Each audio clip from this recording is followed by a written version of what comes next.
کۆبوونەوەی لایەنە سیاسیەکان لە هەڵەبجە تەنها لە چوارچەوەی بارگای حیزب و دەستگا حکوومەکان خۆی نابینێتەوە. ئەوە تا کاندیدانی لایەنە سیاسیەکان بۆ پێکهێنانی ئەنجومەنی پارێزگا لە هۆڵی پرسەی مزگەوتەکان کۆبوونەتەوە دەیانێت بڕیارە سیاسیەکان بدەن تاوەکو حکوومەتی هەرێم وەک ئەندامی ئەنجومەنی پارێزگا دامەزرێنێت. بۆ جاری سێیەم نوێنەری حزبەکان بۆ ئەنجومەنی پارێزگای هەڵەبجە بەبێ پارتی کۆبوونەوە تا هەڵوێستیان هەبێت لەسەر پێکنەهێنانی ئەو ئەنجومەنەی کە نزیکەی 2 ساڵە یاسای دامەزراندنی بۆ دەرچووە. هەرسێ کۆبوونەوەکەش بەبێ هیچ ڕاگەیاندرا و لێدوانێکی لایەنەکان کۆتاییان پێهێنراوە.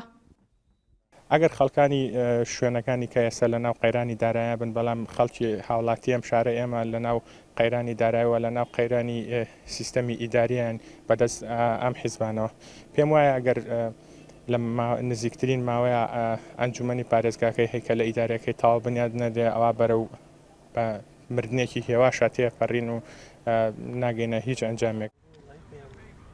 بەپێی یاسای ژمارەیەکی ساڵی 2015 پەرلەمانی کوردستان ئەنجومەنی پارێزگای هەڵەبجە بە 25 کورسی دادەمەزرێت.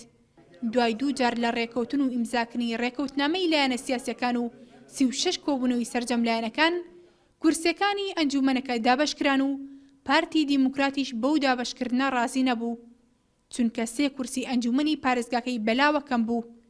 دوجار ئیدارەی پارێزگای هەڵەبجە لە مانگی حوزەیرانی ئەم ساڵ ناوی 22 کاندیدەکەی ناردە وەزارەتی ناوخۆ و ئەوانیش دوای 4 مانگ ناوی کاندیدەکانیان ناردە ئەنجومەنی وەزیران.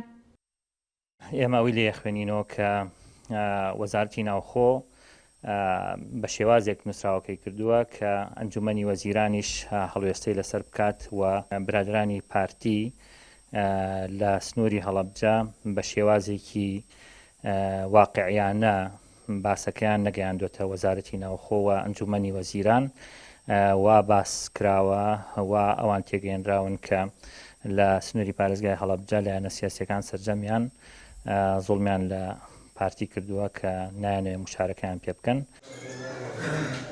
هەرچەندە کەمتر لە ساڵێکی ماوە هەڵبژاردنێکی دیکەی ئەنجومەنی پارێزگاکان ئەنجام بدرێت بەڵام تا ئێستا ئەنجومەنی پارێزگای هەڵەبجە پێک نەهێنراوە و دیاریش نییە کەی پێک دەهێنرێت.